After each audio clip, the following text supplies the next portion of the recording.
কোলে নেন কেউ কোলে নেন। হ্যাঁ বন্যা কোলে নাও তো কোলে নাও। হ্যাঁ বন্যা কোলে নাও সবাই ধরি কোলে নাও, দুই পাশে ধরো। হ্যাঁ হ্যাঁ ওইভাবে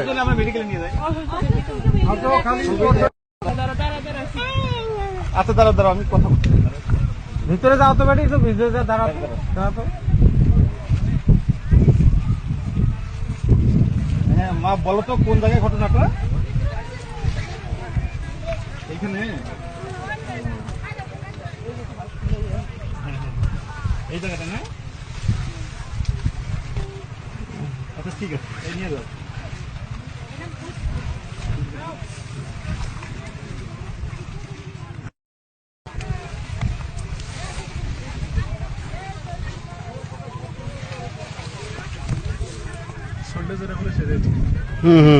আমরা তো এটা করে নিয়ে ওর গাড়িতে আসবো।